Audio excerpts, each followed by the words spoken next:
the Raptor Queens Podcast, the first woman-led Toronto Raptors podcast. I'm your host for today, SC Magic, and I'm joined by the wonderful Sonali Sharma and Jade Hoops. Today we're going to talk about some really interesting topics, particularly about Terence Davis II, because it was his birthday this week. He turned 23, so why not talk about TD2? And also, we're going to be comparing him to Norman Powell. So, you know us, we like to spice things up a little bit. So we'll be talking about the two of them because their games are similar and whether that could lead to some long-term competition or whether, you know, it'll be all good for the both of them. So we're excited about that. We're also all going to be naming our funniest moment of the season, each of us. So that should be really funny. So stay tuned for that. Then we're going to get into some controversial decisions made by Spencer Dinwiddie of the Brooklyn Nets. And actually before that, we're going to get into some tea time. This time, Jade's going to take us through the tea time. And then lastly, like we've been doing for the last few weeks, is go through The Last Dance, the Michael Jordan documentary. And we're going to give our takes on the updates from that. And then that's pretty much it. We'll wrap things up. So to start, let's start with Terence Davis to give you guys a recap of what he did this season, because I know it's been a while since the NBA paused, but he is a Raptors rookie. He averaged 17 minutes per game, 17.7 points, 3.4 rebounds, 1.7 assists, shot 46% from the field, 39% from three, and 86% from the free throw line.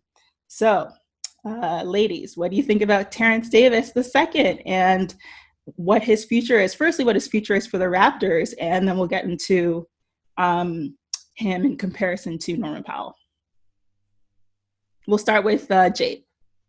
So I have been gushing about Terence Davis since I saw him for the few minutes he played in preseason. The articles I wrote at the time very much emphasized that because immediately I was like, this kid is going to be amazing. So I'm really happy to see that he has developed kind of in line with what I saw in those preseason minutes.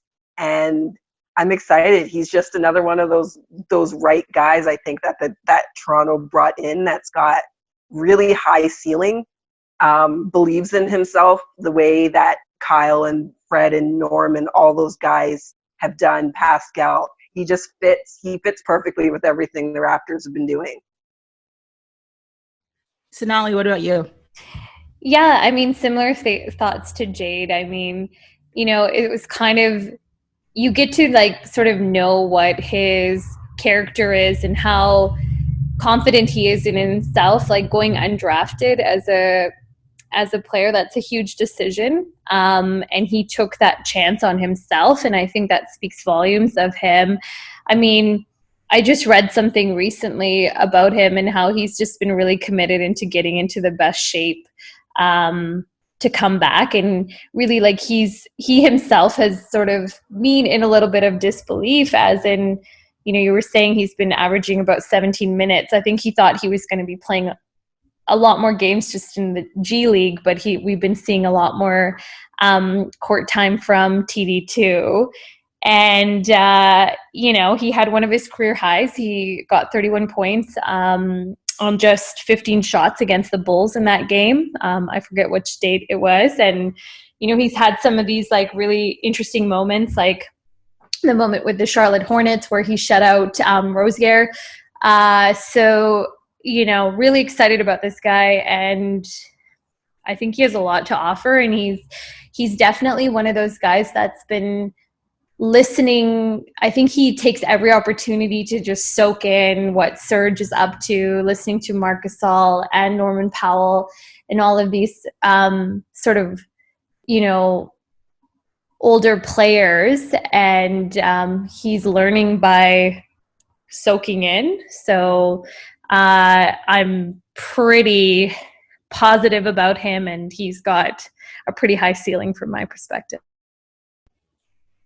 Yeah, definitely. He's had such an outstanding season. I don't think any of us expected him to be this good as a rookie who was undrafted. Jade is pointing to herself being like, I did. I 100% did. I knew as soon as I saw him in preseason, I knew he was going to be better than people were expecting.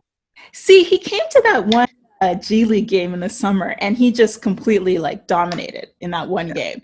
And I saw it, but I still, you know me, like I don't like to just jump on the bandwagon of things. I like to like, you know, be kind of realistic and be like, okay, wait a minute. Like it's almost like I'm not that easily impressed. And so at that point, I still wasn't really that, like, I'm like, okay, he looks good, but not as good as what he ended up being. Like, I never expected him to have, because even in addition to the 31-point game against Chicago, he's had several 20-point, you know, a couple other 20-plus point games in the season, and then a couple 15 to, you know, 19-point games. And for an undrafted rookie, you don't even expect them to get that many minutes, let alone, you know, actually be effective. And he shoots well, like he's efficient from the free throw line, not free throw. Well, yes, that too, but I meant to say field goal percentage. He like, even if you look at his stats at a per 36 minutes, because I know that he obviously averages less minutes, he's still averaging 16.4 points per game and 7 rebounds when you look at it per 36. So overall, just really, really impressive season from him. And so that leads to our next topic, which is still related to Terence, but we want to take it to the next level, which is talking about his game in comparison to Norman Powell. So that's one of the few topics that's come up a little bit. We've seen little splashes of it this season, but I feel like it's going to come up in a major way by next season for sure. So I wanted to get your guys' take on that, because their games are very similar. Their numbers are actually very similar as well. If you take into account the minutes played, they both shoot really well from the field. Norman Powell's at 50%. They're both at 39% from three. They're both high flyers. They can get up there. They can dunk. They play very similarly. They can get to the hole. So let's talk about next season. After Terence Davis has, you know, he's had his rookie season out the way, and he's Sonali, you mentioned his work ethic. Do you think that moving forward there could be some conflict between the two players because they play so similarly? And they're really just, I mean, the Raptors are just so deep that minutes are always an issue. And we've already talked about how we've seen Norman Powell be a little bit stifled because of the fact that he still has to come off the bench and things like that. So now that you add someone like Terence Davis into the mix, who he is signed on for again next season, and he could end up staying in Toronto longer because he says he likes it, do you think that there could be some conflict there in terms of his development, or in terms of just, you know, them getting theirs in like minutes, points, etc.? So we'll start with you, Sonali, on this one. Yeah, I think like one of our first sort of episodes, I think I had mentioned that like previously, I think before the new year, I was sort of thinking, oh, TD2 is kind of operating under the wings of Norman Powell. But since like watching him progress throughout the season, and I think he's played in he's been 64 games, right? Like he's been pretty much in every single game. Fun is that he actually is the only Raptor to play every single game this season. Yeah. So based on that, I mean, I think my money, like I definitely think that like when you posed this question initially, I hadn't really thought about it, but I think going down the line, like there will be some conflict between the two of them. I think the differentiating factor between Terence Davis II and Norman Powell, and I hate saying this because I'm always like, we the norm movement. I just think from like a confidence standpoint, I think TD2 is going to outshine Norman. And I really cringe when I say that, but I definitely see that potential in him. And especially I saw a lot of this happening during our sort of 15-game winning streak. I was seeing a lot more of that and seeing like, wow, this guy is really going to he's going to shine. And then obviously COVID happened and we haven't seen much from him. So So yeah, I think potentially it is going to be a bit problematic, but I think TD2 is going to come out the other side. Nice. Okay. Jade, what say you? So my take's a little different, and it's a little bit bittersweet, because on the one hand, I think there are ways that we're not going to have conflict, but that requires us to remember that we're not going to keep everybody on the roster currently forever. So one thing that I think a lot of people forget is that in preseason, TD2 played the point, and he played it well. So Fred and Kyle are not both going to be here forever. Good chance Kyle retires after this contract. I think if he doesn't want to play for another team, I think he'll need to retire, because the fact that they only signed him to a 1-year extension, I don't think he's going to get another contract after that. I think this extension was kind of his thank you for your service kind of contract. So that means moving forward, we know Freddie's going to take the starting point guard position. There's a spot open for a bench point guard, and Terence Davis already plays the point. He can play the point. He's obviously not to the point where you necessarily want him to be your go-to backup right now, but there's time for him to develop into that position.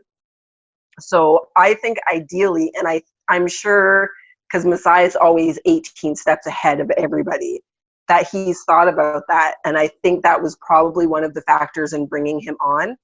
And if that's the case, they can both start.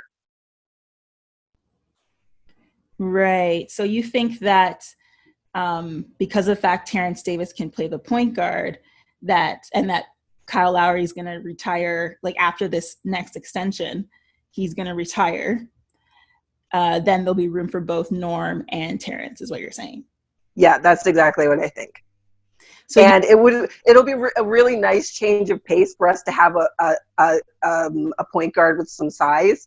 Not that I don't love Kyle and Freddie, I love them, but it would be really cool to have a larger point guard for some of those matchups, like a Ben Simmons, for instance. Right. I agree with that. But you don't think that Kyle could, still stay, but maybe come off the bench? Because do you really think he's going to, because right now he's playing like an all-star.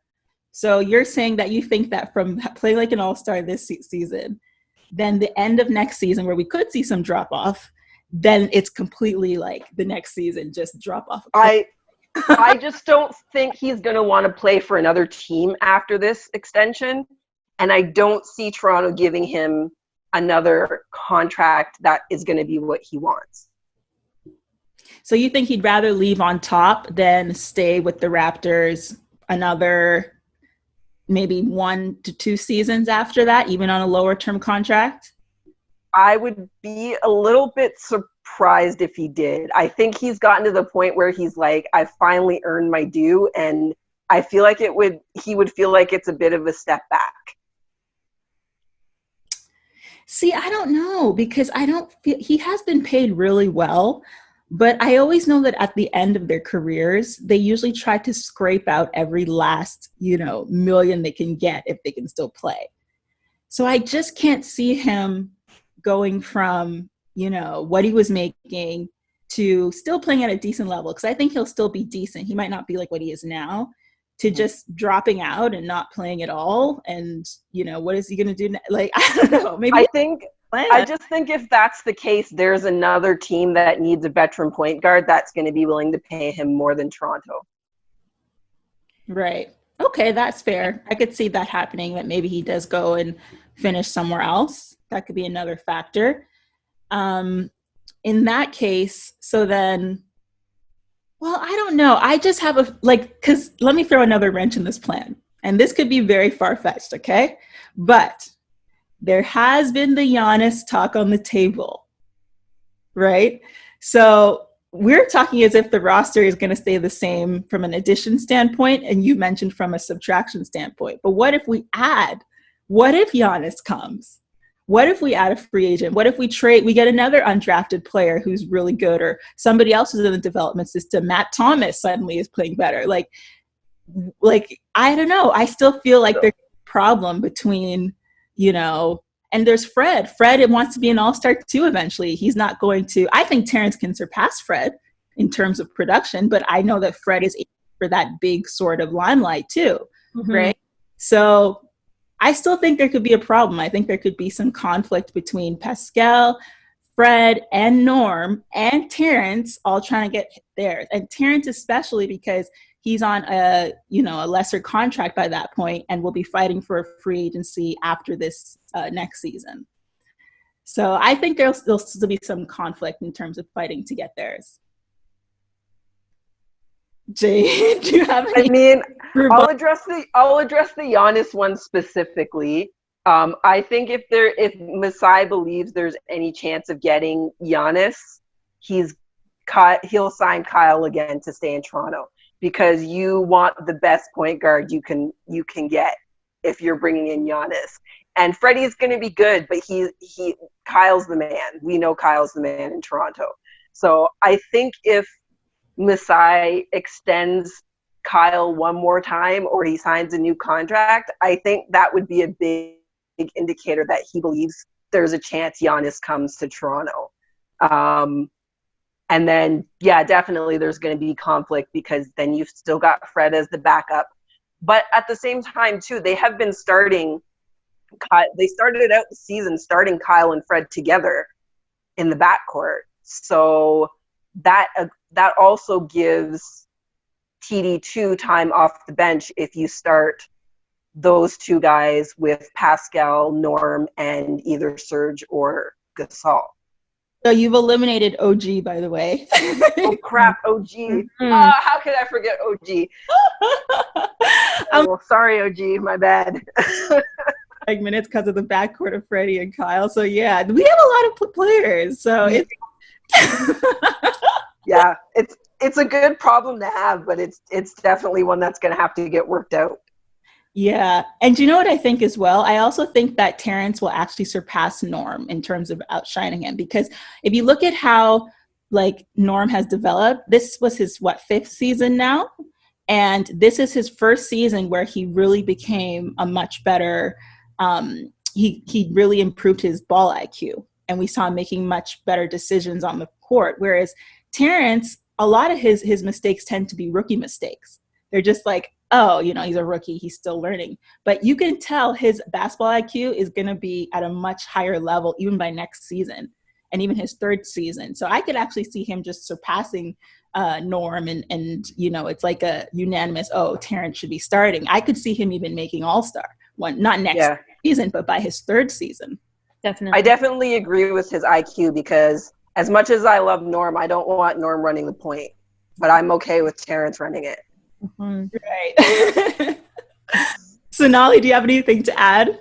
No, I agree with you, Essie. I definitely, he's making rookie mistakes. You're right. But in terms of his like his ability to, he's just gonna outshine. He's gonna surpass. He's gonna outgrow Norma. And I hate saying that, of all people, but I think it's going to become problematic down the road. Yeah, I think if anything, if there were an actual conflict, I could see it being Norm who actually leaves. Terrence. Yeah. All right. Any final comments about this topic? Happy birthday, TD. Happy birthday. Where is he from again? Is he from Where is he from again? I know he went to Ole Miss. I was going to say, he went to Ole Miss. I don't know where he's from though. But he has like an 11-month-old son too, I think. I was reading that. You know what's so funny is that he's actually older than OG Anunoby. Yeah, OG's the youngest. Isn't he? Is it him or O'Shea Brissett that are like the youngest? Yeah, isn't that so funny? Yeah. Even Chris Boucher is older than. That's right. And Chris looks like the youngest one. That's right. That's right. That's actually what probably explains why Terrence is so like, oh my gosh. Because he actually finished school before coming to the NBA, and he's starting older than most rookies who come in. So I think that's his advantage in terms of just getting to work and learning from the veterans and like playing hard. He isn't spending all his time in COVID playing 2K. I've been seeing that, and that's actually made me a bit worried about like Chris Boucher and players who are just recording themselves on Netflix and playing games. But anyway, brings us back to last week's topic, who's going to be ready. Anyway, we won't get into that.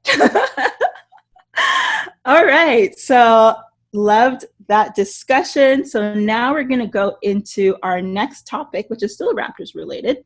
We are each going to give our funniest moment from this past season, our funniest Raptor moment from this past season, and kind of just go from there.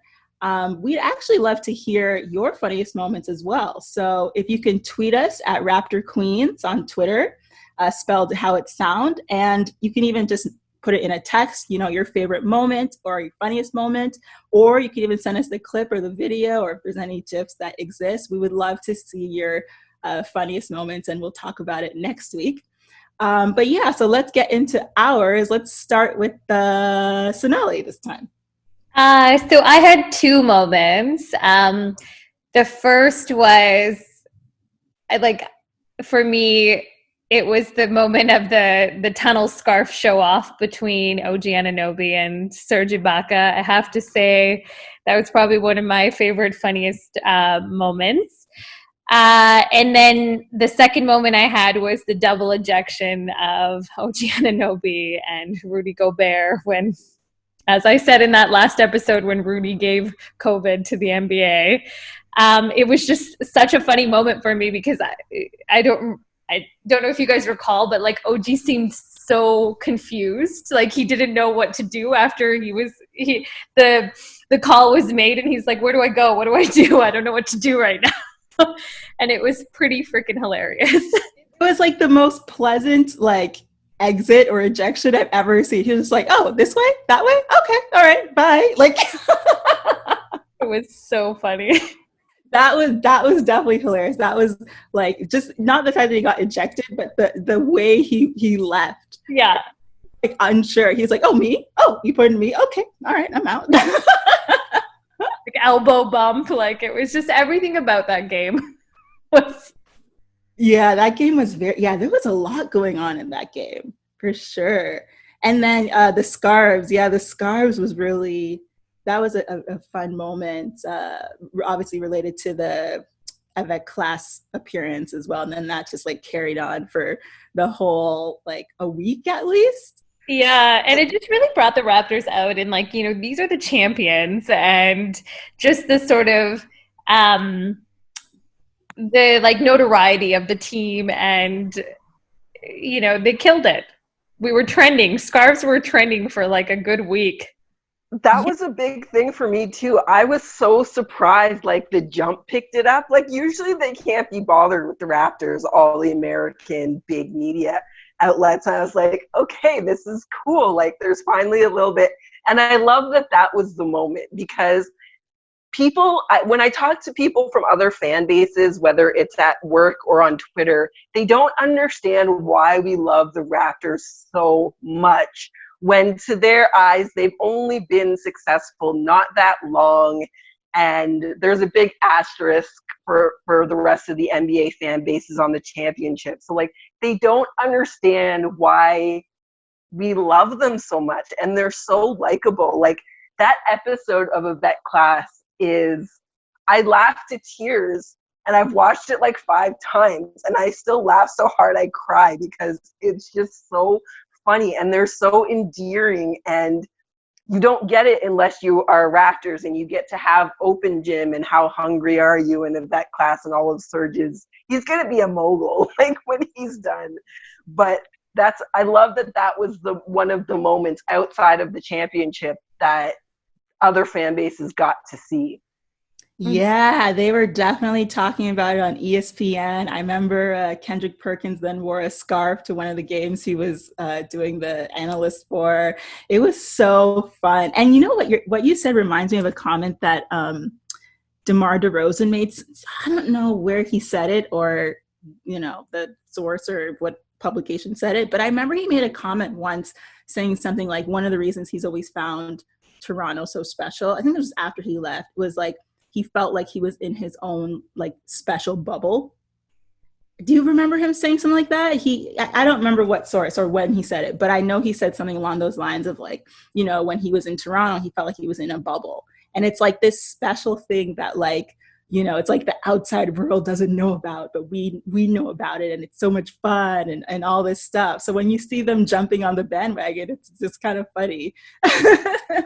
Yeah, that is really interesting, because then, you know, you see some of these guys like Jeremy Lin and Danny Green, and, you know, Danny has this green room on Instagram, and but a lot of that sort of confidence or that sort of like that quirkiness has come from them being in Toronto and like the bubble that you're talking about, Essie. I think it's really, the fan base like never leaves you. Like I still follow Jeremy Lin. I still follow everything Danny Green does. Like I follow DeMar as well too. Like once you're in, you're in. Yeah, you can tell that like playing for Toronto always affects them in a certain way that they always remember. Like even Chris Bosh, even Vince Carter, you know, who else is, there's been a lot of players. JYD, you know, he still hangs around. Mo Pete still hangs around. Alvin Williams, like all these old players who still like, you know, and I don't mean old as in they're actually old right now, but you get what I'm saying, former players. I think Kawhi Leonard is a great example too, because I remember saying this to somebody that like, how many years has Kawhi Leonard been in the league? And that was the first time anybody heard him laugh like that. It was when he came to Toronto. Like, he's been playing for a long time. He's a veteran by the time he gets to Toronto. And this was this huge thing because no one's ever heard him laugh. No one's ever seen that amount of personality from him before. Yeah, he definitely came out of his shell in Toronto, for sure. I mean, even the fact that he agreed to be on Serge's How Hungry Are You? He would never do, I don't even recall seeing anything even close to similar when he was with the Spurs. And the fact that he was willing to come on and like do that, that's like a major, like even though he left, I do think he had a major shift in what he thought he was going to experience in Toronto, and what, even regardless of the actual championship, like just the teammates he had and the relationships he built. I think that, and even the fact that like, and I don't know if he wants people to know this, but like when he came back to Toronto after, was it Carabana weekend? He made a sneak appearance in Toronto and it was caught on video at that restaurant. But then when he came back later, and this is going to turn to some Kawhi thing, but when he came back for that game, December 11th, for his ring, he was like, this is my first time being back since I left. And in my head, I was like, no, you came back before. Just admit you left Toronto more than you made it seem. Anyway. Maybe to Scotiabank Arena, but like to Toronto itself. I don't remember exactly how he said it, but I remember when he said it, I was like, no, that's a lie because you came back before that. But anyway, so funny moment. Jade, what's your funny moment? Okay, so my funny moment was after Nick Nurse spent the little first part of the season figuring out the coach's challenge. When he finally got the first one right, and they had like the mini celebration on the bench, and he hugged all the assistant coaches. And then like, again, it's just another one of those things about this team that is so endearing and so enjoyable. And I love that he's just like, he's so chill about everything. He doesn't take anything too seriously. Like, I feel like there are coaches in the NBA, if they had failed that many coaches' challenges, they would be angry or whatever it was. But the fact that he was cool to just take that moment, and it shows the relationship they have with the team too. Like, if you can have fun like that in a game, that means you've got everything else on lock. The players are bought in, the systems are running the way they're supposed to. Like, it's like art in cultures. Cultures that have to work at everything don't have time to create art. So I think of it a little similar with basketball. If you have time to have fun like that in the midst of a game, that's only can happen because everything else is working the way it is supposed to. Yeah, he acted like, or the whole bench, the whole coaches team acted like they won an award or something. It was so great. Yeah, that was really good. Actually, actually, yeah, doesn't he lead the league in like the most technicals or something, Nick Nurse? He did for sure at one point. I don't know if he still did when the season ended, but I definitely tweeted that I love that he was leading the league in technicals. So that was definitely a thing. Yeah, that made it more worthwhile when he started actually winning some. Yeah. All right, cool. So I guess I'll reveal mine. And if we have time, maybe I'll give a second since Sonali gave two. But so mine is probably like the most immature one in like the history of funny moments this past season. But I just still find it so funny when Leo Routens called Devin Booker Booger. Do you remember? Oh yeah, you love that. Reaction of Matt Devlin, because you could tell at first there was like a couple seconds he was trying to hold it in, and then he just let it all out. He was like, "This is funny, I'm laughing." It was just Leo Routens tried to play it off as if he didn't say it. It's like he had that moment of, should I acknowledge it or not acknowledge it? Like in that little second there, and then they both just acknowledged it, and it was so funny. Classic dad joke. Yeah. I just thought it was funny the way he just said Devin Booger, and it was just, I just like, that's the most I've laughed all season in an instant, so I had to choose that as my funniest moment. But I will give another moment that, or I should say multiple moments added together, which is the bench reactions to some of the plays. Yeah. O'Shea Brissett has had, remember the one where he like pretended to faint or whatever? They've had some really funny reactions. Even DeJuan Hernandez has gotten it on some of the reactions where he's just like, oh my God, like it could literally be a GIF. So some of those are really funny. Yeah, they're definitely like the bench hype team. Like I always think about that photo of like, I mean, obviously this is Kawhi season, but like the buzzer beater shot and then everybody's face, like as the shot is going in and Kawhi sitting down and you see Pat McCaw's like goofy face and like it's an OG Anunoby, like everyone's just like, what's gonna happen? Like it's just the theatrics on this team are quite up there. They're in their faces, like they're very transparent. I feel like it's even more this season. Like they seem to have a certain level of excitement about this season. I think because they're just really proud that they were beating the odds and they've gotten that camaraderie despite Kawhi and Danny leaving. But I feel like it's even higher. Like even when Spicy P makes a shot, they're all doing the spicy move with their hand, or when Fred does a step back three, they start imitating that on the bench. So I feel like this season's bench definitely has more of a energy level than last season. Yeah, definitely. All right, cool. So I think that's all of our funny moments. I almost did use, when Kyle Lowry went through George Hill's legs. That was almost. That was a good one too. You know what? I just thought of one, kind of piggybacking off of your booger being a little bit immature. It wasn't during the game. It was in the studio between quarters. Somebody ripped one, and Sam Mitchell, I think, was there, and Leo was definitely there, and maybe Rod Black. And they had the giggles for like 3 commercial breaks. They couldn't stop. I forgot about that.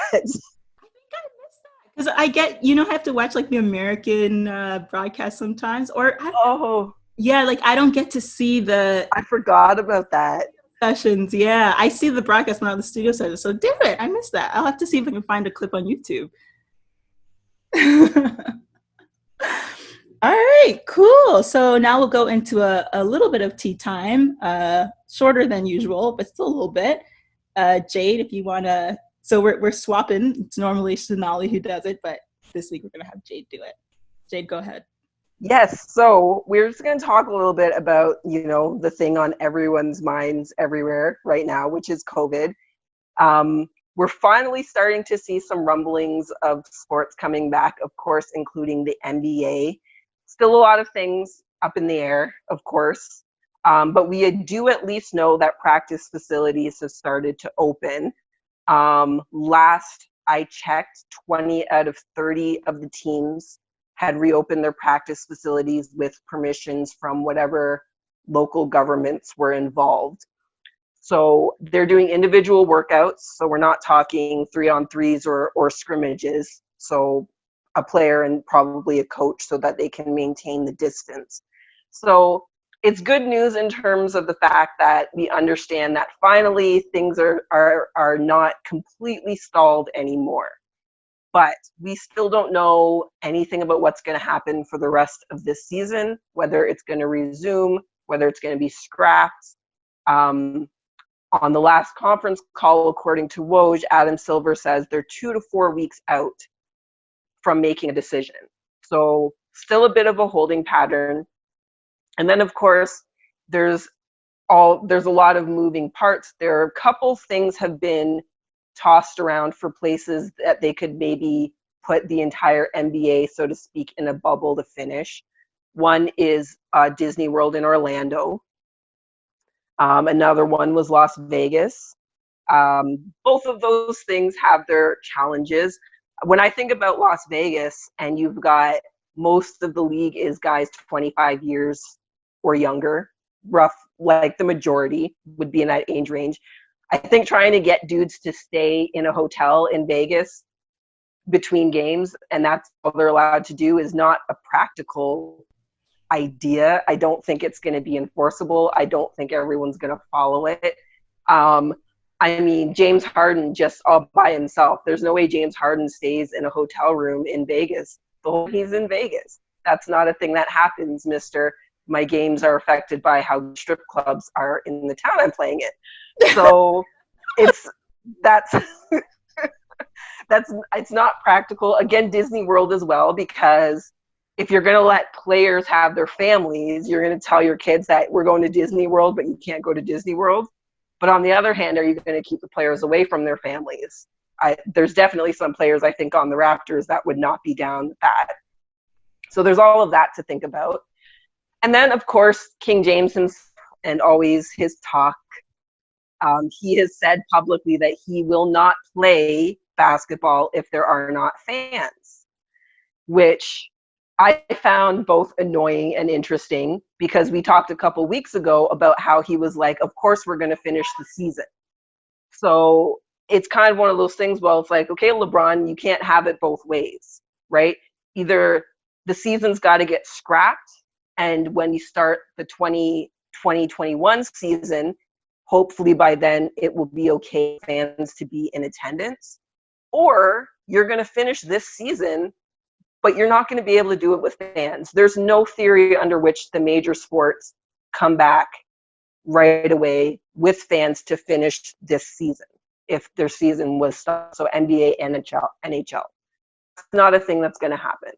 So I find it interesting. Like, I always find him to be a little bit short-sighted when he speaks. And so once again, there's been this kind of short-sighted of, oh yeah, of course we're going to finish the season, but if there's no fans, I'm not playing. So kind of another one of those get over yourself LeBron moments. I do think it's really interesting, though, the whole temptation aspect, because I never really thought about that, are the players going to, follow, and how are they going to enforce it? Is it going to have to turn into a situation where they're literally like security blocking them from leaving a hotel? Like, that's an aspect I never thought of, is them actually following it. I hope they would. And another thing that actually surprised me is how I didn't know there'd be a situation where their families could come with them. So that can change a lot of things, because like when you have kids, you might be tempted to, they might be like, we want to do this, or, you know what I mean? Like, how do you keep your kids quarantined in Disney World? Like, it's definitely an interesting factor. In terms of LeBron, the thing about LeBron that I think is funny is I think he, sometimes he like toes the line between saying what he really is thinking, or saying what he thinks he should say. So he has those moments where he just says things and then kind of like backtracks a bit later. And then, you know what I mean? Like, that's just how he is. I am a big LeBron fan. So I personally love when he's up front and forward, because I appreciate that from players. But he knows his power. He knows he's King James. I mean, I just think of that clip of against the Clippers, that one game they finally had where the Lakers won. And was it Kuzma who did the fake crown on LeBron's head? He knows the players are doing that. He knows he knows he's the king, and he calls himself the king. So I just think that he just, he's on a power trip. He can say what he wants. He can, try to enforce what he wants. He can try and push the league to what he wants. So yeah, that's LeBron. Yeah, I agree. It's funny though, when you, Essie, were talking about the families, like I was thinking more about, like the single guys, and the temptation piece to me was a lot more of an issue, because at least with your family, like what your COVID bubble is, right? Like everybody knows who they're seeing and what they're doing. But with the single guys, I feel like, maybe there isn't that sense of like protection, right? Because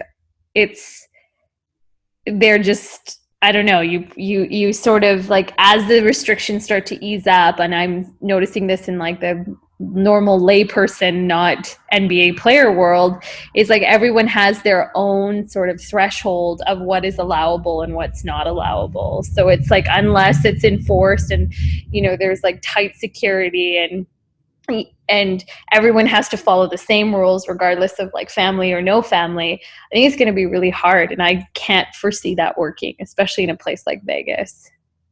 I think they'll get tired of each other because they're going to have to only interact with each other. And they're going to be like, oh, I love you, but not like that, So we're gonna have a bunch of other gambling problems and gambling debts. I know. Oh my gosh. It'll be one of those things that comes out way later. Oh, that one season where they played the playoffs in Disneyland and they're like revealing, oh, we actually did this. It's like that Olympics where now, remember the stuff about the Olympics came out, the USA team, way after. But anyway, that's a whole other topic. Totally. Like, I think that's what's going to happen. Mm-hmm. Cool. Any other comments about that? All right, so we are now going to move over to our Around the League segment, and this one is a really interesting one. Spencer Dinwiddie has been making the news this week because he seems to think it's a good idea to use crowdfunding for his next contract. And not only that, he wants it to equal, I don't remember what the exact number is, 28 something Bitcoin, which makes just over 24 million. So he announced that this week. As of right now, I think the page only has $1,000 worth of donations. And not 1,000 Bitcoin, $1,000. Oh my gosh. And not to mention, I think that's illegal because I think that circumvents the cap. So what are your ladies' thoughts on that? Was it a brilliant idea? Is he this crazy brilliant guy, or that who's ahead of his time, or is he completely wrong for this? Let's start with you, Sonali. I don't think he's ahead of his time. I know everyone sees like Spencer as like an out of the box thinker, and yeah, he's got these outlandish ideas. But I definitely think like it is illegal. And like, if you look at the contracts, you look at, the fine print. Unfortunately, Sarah, our business lawyer, isn't here today. I'm sure she'd have more to say about this. I think it's like ludicrous. And I think it's just, he got bored and he tweeted this and thought it would be a brilliant idea. And now is trying to see how much traction this is going to get. But the actuality of it is it's not going to go anywhere. I think the only positive thing is that he said if it doesn't reach 24 million, he'll donate the rest of the money to charity. But you have to think that like the Brooklyn Nets were kind of like, wait a minute when he said that. Jade, what do you think? Oh my gosh. It is as Sonali was talking, she said he considers himself an outside the box thinker. My brain went, well, just because you're outside of the box doesn't mean it's a good idea. And so and when I read about this tweet, I'm a process builder. It's kind of just a thing that my brain does. So whenever I hear something a little bit crazy, my brain automatically goes into, okay, how would this logistically work? So my first thing was like, okay, so he's going to crowdfund his contract. And he said that the fans that fund it can decide where he plays. So how is that going to work? Because it's going to be multiple fans from multiple fan bases who are going to be putting their money in, and not everyone's going to get him on the team where they wanted him to go. So the entire premise is flawed to begin with. There's no way to make it work. Besides the fact of what you guys mentioned, there's no way there's any provision in the collective bargaining agreement that I believe the last one went into effect before Bitcoin existed. There's no provision for this in the collective bargaining agreement. It's not going to happen. And didn't he try to turn his contract into a stock platform where like people could buy stocks in him and get dividends from, I don't know, his endorsement deals or whatever would come from it? And then he sure did. I think he's getting advice from the same people that put on the Fire Festival. Hanging out with. Let's not forget that this, I don't know if you guys saw this tweet of his, but I discussed this on my live Twitter show for Hardcore Honeys. He put out a tweet comparing himself to Michael Jordan because they're the same height and they have the same vertical. So he was saying, you think he was so athletic, I have the same height and the same vertical, and you think I'm unathletic. And it's like, Spencer, like your type of athleticism could not be more different. Don't compare yourself to Michael Jordan, dude. I didn't even hear about that. That makes it even more like. Yeah, a little bit of more of a window into the mind of Spencer Dinwiddie there. He's one of those people that quarantine's not good for him because he's bored, and now we're getting to see all this stuff that probably would be best kept in his head for his own sake. And you know what, too? It really is opening my eyes into the extent of, the Brooklyn Nets, like the type of players they have. I mean, between Spencer and Kyrie and Kevin Durant's problems, how are they all going to make it work next season? Like, oh my gosh. Like, oh my God. I hadn't even thought of that. That's hilarious. Because he intends on not being there. Maybe this is showing us he's not going to come back, because after next season is when he can opt out of his contract. So, maybe that's showing us that he's tired of being in Kyrie's shadow, even though it just started, or he just doesn't want to be a part of that. It could be a window. And apparently he photoshopped himself in the Lakers and Clippers jersey for the promo of this thing. So maybe it's actually showing that it's, a sign of things to come. He doesn't want to be in Brooklyn anymore, and he's using the fans as an excuse to be like, well, the fans voted me out, so see ya. That's so interesting. I didn't know he'd done the photoshopping. I didn't see that part of the news. Yeah, I read it in, I think, an article. I didn't actually see the picture, but I read it in the Bleacher Report article. That. So it's legit then. That's good source. Oh my gosh. But yeah, of course, the NBA is going to block it because for those of you at home who don't know, what it can do is that it can allow him to sign for let's just say in some weird world he raised enough money. It could allow him to sign for a minimum with the team, and then now they have way more salary cap space and could bring in another star player, meaning you could have a team of LeBron, Anthony Davis, Spencer Dinwiddie, and even somebody else, the big name player. So it definitely is going to be blocked and will not happen. Oh my gosh.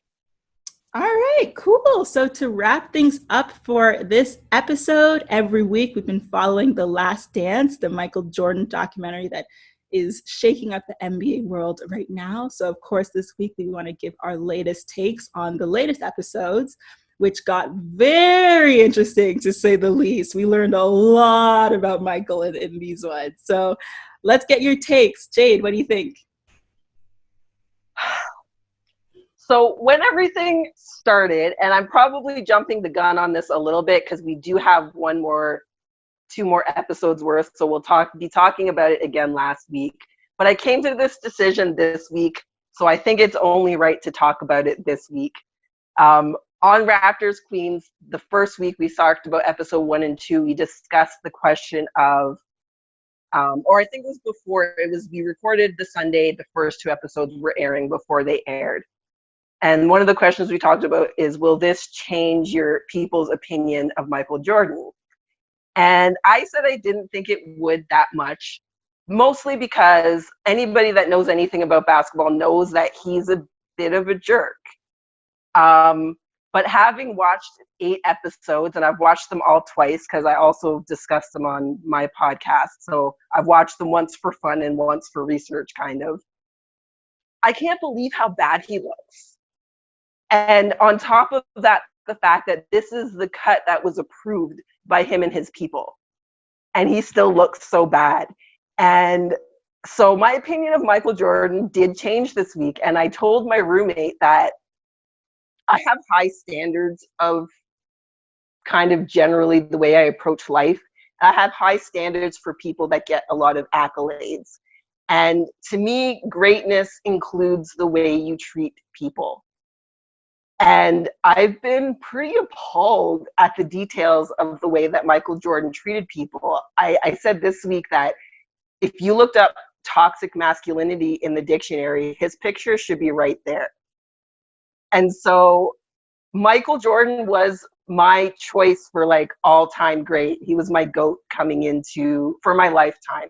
I don't think there's really just one. I think there are different ones in different eras, but I have one for my lifetime, and it was Michael Jordan. But I have revoked his GOAT card this week because I think greatness needs to include treating people well. I don't think great men, I don't think great people deserve to be called great if they're terrible to other human beings.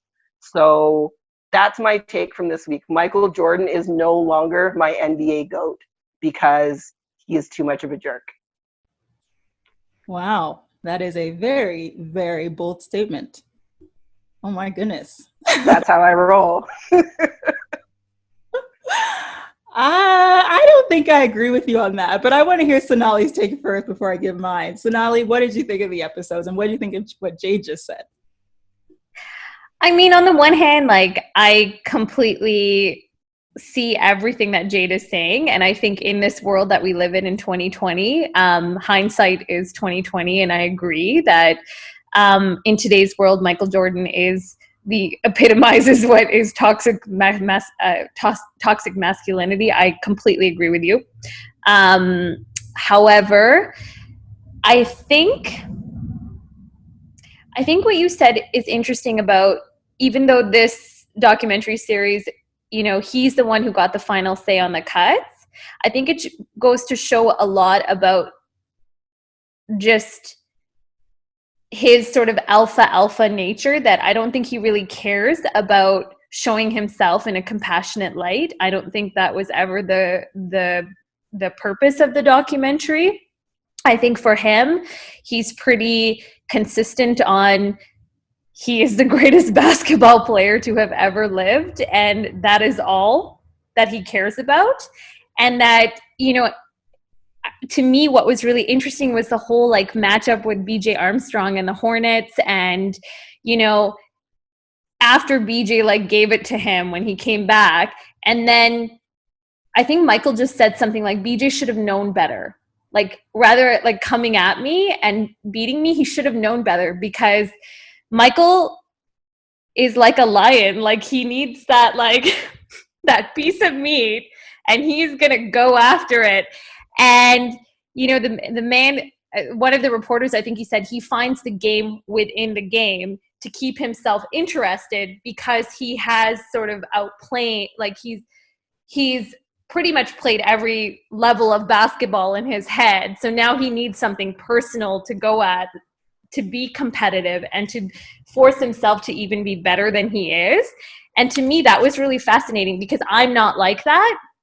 And I could never be that way, because I'm constantly empathizing. So, you know, I've been listening to Brené Brown a lot, and I was thinking it would be really interesting to see Michael Jordan on an episode of Brené Brown's Unlocking Us or whatever that podcast is to see if he actually has the ability to empathize, because I don't know if he sees beyond himself or he sees beyond anything else. And it's really interesting to see, like, you know, he just would come back. But what I found even more fascinating was that, like, yeah, he's this bully, but when he came back, like, even Scottie Pippen in that one shot where Scottie, like, shows his Air Jordans and he's like, come back, MJ, come back. Like, you could tell that the players on the teams, maybe at the time when they were on the Bulls, they didn't really see what Michael was doing, but he pushed these guys. Like, you see how much they were pushed to their limit because of this one man. And I think that's something that happens rarely. And I don't think we're going to see that again in our lifetime from a basketball player. Yeah, I think you make some really interesting points. It kind of reminds me of how in the documentary, how they show him the clip of Gary Payton being like, I found a way to stop him. And MJ's just like laughing so hard at the clip. Whatever he said. But that's what that kind of reminds me of. And also to what you're saying, I think one thing that why I don't agree with Jade with what you said is because I feel like it's within context. You know what I mean? Like, obviously, if Michael Jordan was just talking to his friends on the street and was like talking like that, that's terribly wrong. But in sports, especially in that time, I think, you know, the situation was a lot different than today. You know, a lot of the older players have said that players of today are much softer than they were back in the day. And I think that, like, what he displayed is not that much different from what we hear from a lot of great players. I mean, I know Kobe was said to really get on his teammates a lot. You know, and even recently, Jimmy Butler is known for getting on his teammates. If they're not playing hard, if they're not working hard, he'll really get on you. So I don't really see it as that bad. I just see it as, you know, when you're one of the best players, there's a reason you're the best. It's not for being normal like everyone else. It's not for having the same approach as everyone else. It's because you have that factor. You work your butt off. You have a mentality. He has a GOAT mentality.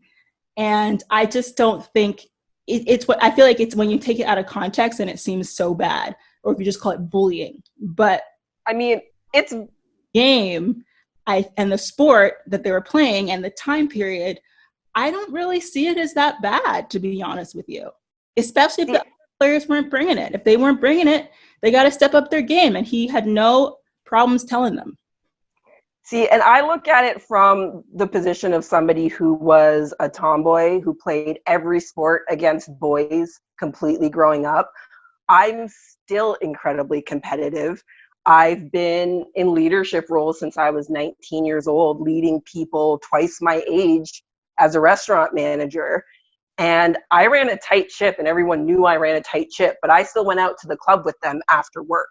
So I know there are ways that you can push people and make them better and make sure everything is taken care of and still have kindness and treat people with dignity. Like, yeah, Jimmy Butler and who else did you say? Kobe. Jimmy Butler and Kobe, yes, they pushed players, but I've never heard stories of them hitting their teammates, hauling off and punching their teammates in practice. Right? Like, there are levels. And I totally agree that leaders have a different kind of thing. But, like, some of those shots of Michael Jordan were creepy. I was completely creeped out by that shot of him in the locker room swinging that bat and talking about, oh, it's easy to talk trash when you're winning. Can you talk trash when it's even? Can you talk trash from behind? I understand the mentality. I understand why it worked. But there's no theory under which you can convince me that's the only way it could have worked. And the fact that the Bulls did as well as they did the season Jordan wasn't there, I think bears me out on that, because his talent alone in that season, without him being a bully, his talent alone would have taken that team to the finals based on what they did without him. The whole like baseball bat thing, I think you're reading too much into that.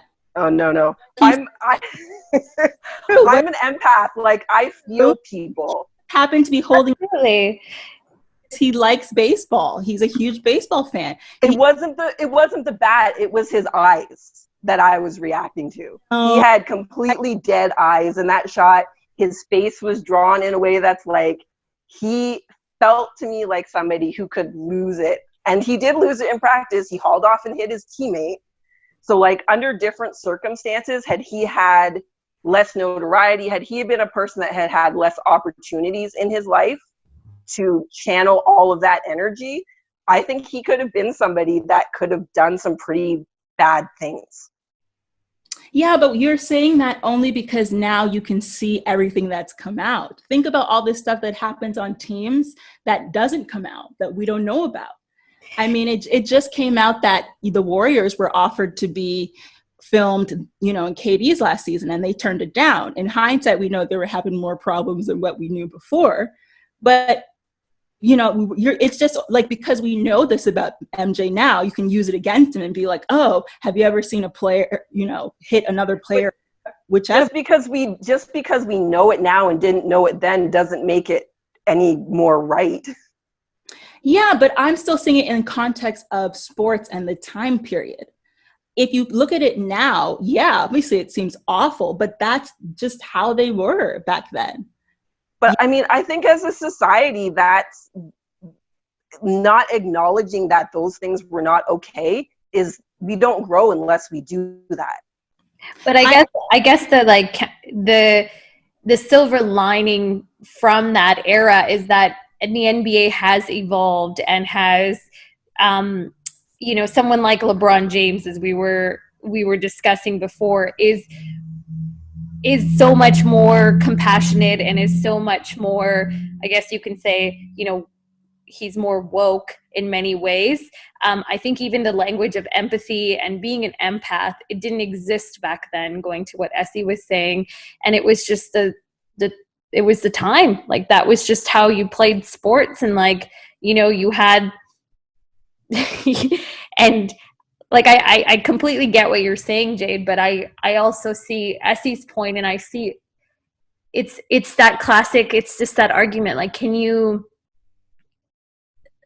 it's about him and his work ethic and being the greatest of all time. Like, that's just really what the question is here in terms of a basketball player. And it's interesting that you mentioned how the Bulls had that great season after he left, but he really helped shape up that team, and they wouldn't have been the team without Michael Jordan, just like our guys wouldn't be the guys without Kawhi, and how we've had such an incredible season with Nick Nurse and, Kawhi leaving.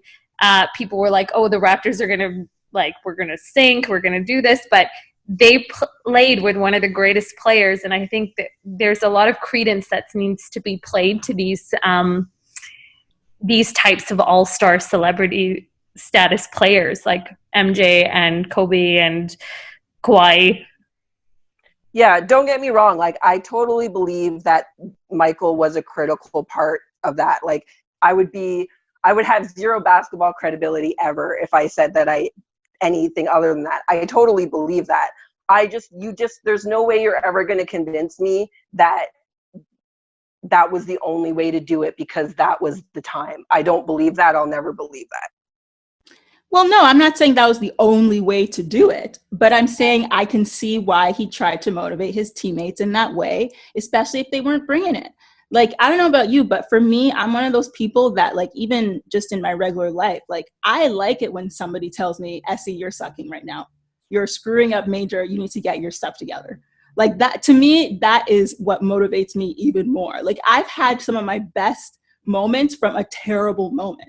So I just don't see it as so terrible. Okay, yeah, the physical stuff, that's a bit over the top, but it still doesn't change my view of him as the GOAT. And I still can see why he would get on his teammates. See, that's interesting that you say that, because I understand you saying that some of your best moments have come out of that. I understand. And I understand where we're different, because my motivation comes from never having to have that conversation with someone else. I'm going to get there before you ever have a chance to criticize me. And that's how I work that into the way that I lead my department for my basketball department at work. Like, I am going to encourage you first. I'm going to have very direct conversations with you if that needs to happen. But when it comes to how I get my best out of myself, that comes from me. Like, I never want to get to the point where somebody tells me you needed to do better. And I generally don't. Yeah, and I see what you're saying for sure. But I think what's happening is when we talk about it in extremes, then, you know, it always seems like, okay, that's not the way it is. But because for me, that's only been a couple moments. That's not my whole life. I need people to tell me. I wouldn't be in LA now for how many years if I waited for someone to tell me, you know, what to do. That was all of my own. So, but anyway, I just feel like I'm just looking at it as a different way. I don't think that it's going to change even most people's opinions of him, to be honest with you. I still think he's the GOAT. I think most people will still see him as the GOAT. And I think that people are looking at it with today's lens, and that changes the whole thing. I just think it's just, when you put that in, it just creates a big bias. And I'm trying to put myself in the lens of if I was back then. Yeah, I get that. And I'm always the person that thinks the minority thing. So I think you're probably right. I think I will be in a huge minority of people that says, yeah, it does change my opinion, because even what I already knew, it's so far beyond that I just can't. I can't. It goes against my personal belief system. I guess it's also like interesting because it also brings up the question that we do live in a world where like there is room to live in like paradoxes, right? Like you could hate Michael Jordan as a person and think he's, you know, POS, but in terms of his game, you could still really respect him as like the greatest of all time. Like, I think there is room to like separate the distinction between the two. And I think in today's society, you can do that. And I think, you know, both of you are making very valid points. But I have an interesting question. So I've been reading a lot about like this sort of, just to kind of switch gears here, around Nick Nurse and Phil Jackson and the impact that Phil Jackson has had on Nick Nurse. And I saw some comments the other day about how like Pascal may be the Scottie Pippen of the Toronto Raptors. And I'm curious to see what you both think about that. I don't think in terms of salary or in terms of play? In terms of play, like, you know, Kawhi left, so like the MJ left, and then like the ball has been handed to like, you know, to Pascal to take the lead. So not so much on a talent level, but considering the situations are similar. Yeah, like more like a leader on the court level. I think Pascal has a stronger support system around him, that the pressure wouldn't be as much. Like, it's not like people don't look at Pascal in terms of around the league. I think we as Raptor fans do, but around the league, I feel like they were still slower to look at Pascal as our guy until he was made all-star, like, and got the leading votes, or one of the leading votes, not the leading vote. Yeah. So I don't think it's as similar. I think people will even sometimes think it's Kyle Lowry who's rather leading the Raptors, and he's the one to take us on his back. So I see it as a little bit different. But I can see what you're saying in terms of that, you know, that star player leaving, and then they still have to prove themselves without that person. But I really still love your original point from before, which was that the impact of Kawhi is why we have the team that we have now. And I think the same can be said for Scottie Pippen and the Bulls, is that MJ's impact was still on them, even though he wasn't there. Mm-hmm. I think the Pascal, that's an interesting thing. I think part of the reason it's going to be less similarity is partially on a talent level, because people who are into basketball a little more casually than we are tend to live and breathe and die by stats. And so I think that's going to make that a harder argument for more casual fans to accept, because they're just going to go, well, Pascal Siakam didn't get anywhere, blah, blah, blah. And that's fine. I also think that had Pascal grown up playing basketball, he might be a Pippen level player. Had he not started at 17 years old, had he started as a kid like Scottie Pippen did.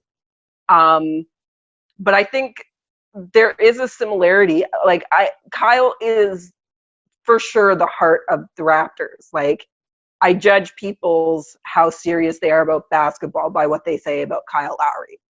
If you have something bad to say about Kyle Lowry, I know that your opinion is not worth me listening to because I just know more than you. And so you and Allison both. like, he's not perfect. Of course he's not perfect. I have what are you doing Kyle moments just like everybody else does. But if you're going to say that he doesn't deserve to be an all-star, if you're going to say he's not the leader of the team, like, you just don't know what you're talking about. You don't know the Raptors the way that I know the Raptors. But in terms of on the floor, he's definitely taken a back seat that way. And so I think that's a little bit more of a parallel to what you're saying, where somebody had to step up and be the leading scorer. Like, Kyle's playing ridiculous basketball this season. I remember saying at the beginning of the season, he cut his hair back to his 2016-17 hairstyle, and his game came back with it. Like, what is going on? But he's still the age that he is now, and he needed to not be. I think he plays better because he doesn't have the same weight on his shoulders to be that number one option. I think Pascal taking over actually elevated his game in ways that I definitely didn't see coming. Yeah, I think so too. I think that, the way that he stepped up has for sure been, well, it's one of those things where it's like, we're still seeing it. Like, it's still so early. It's like, he has so much to come still. Like, we don't even, we're just seeing the start of it, especially because, like you said, JD just started so late. So, yeah, I'm in the wait and see boat and see what it kind of comes back to why it sucks that this season could be canceled because this was, supposed to be a breakout season for him in the playoffs, especially, and also seeing Fred again, who was the sole other MVP vote. I think this playoffs was going to be special. So, and our chance at a dynasty. I know we could have actually, I just think of us potentially having won. I know people didn't think we would, but can you imagine if we won? It means next season we've been going for a three-peat. Can you even imagine three-peat in the same sentence as the Raptors? It's hard to even process that with you saying it. But like, honestly, the way the trajectory of this season was going, it wouldn't surprise me at all for them to have made another finals appearance this year. Not at all, because I still think our only real threat was Milwaukee, and Nick Nurse is going to coach circles around Budenholzer from now till kingdom come. Like, I think Budenholzer is Milwaukee's Dwayne Casey. He's a great coach. He established winning for the regular season, but I don't think he's going to get it done in the playoffs. I just don't see it. Agreed. I think actually this like break could actually work in the Raptors' favor because they have such a system and everybody knows. I don't remember who, so was it JJ Redick who made a comment about the Raptors defense and how it's like they all can read each other's minds, or he said something like that. Like, I just feel like they did the system so well that I feel like they could just come back ready to go, versus other teams may not be as ready, and that could be our advantage. So who knows? So, well, the other advantage too is that everyone's finally going to be healthy. mm-hmm. Right? And like, we all know as NBA fans, as basketball fans, that more consistency is better. Nick Nurse is a magician. What he's been able to do the last 2 seasons with so much inconsistency, with people in and out with injuries, is phenomenal. That's why there was Coach of the Year conversation before the season stopped with Nick Nurse, because that is not an easy thing to do. So for him to be able to be that successful, 3rd best record in the league when everything stopped, with that much inconsistency, I am dying to see him get a chance with a consistent lineup, most people healthy most of the time, because they can only be better if they can have that kind of run where everyone's available whenever he wants to call on them. Yeah, and we don't have a repeat of when. Remember when all the players came back that one time and the chemistry was all bad?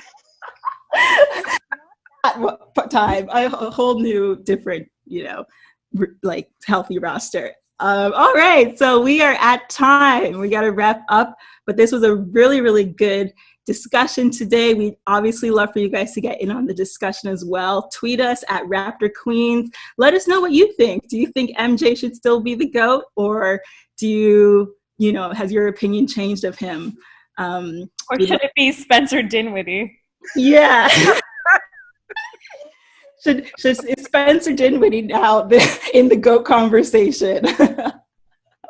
According to him, he might be. So anyway, tweet us. Let us know what you think. And with that being said, we're also on Instagram as well, at Raptor Queens on Twitter, to listen to our episodes. You can listen to it on our Buzzsprout page, Spotify, Google, Apple, Stitcher, iHeartRadio. And last week, we also recorded a video episode. So if you haven't seen our faces yet, you can go to our YouTube page and see us actually talking in video form. So go check that out. And also subscribe to our YouTube channel for what's to come in the future. Who knows, maybe we could do another video episode sometime later. So with that being said, thank you guys all for your support. And, you know, we'll see you next week. Have a good, safe rest of the week. Bye. Bye. Bye.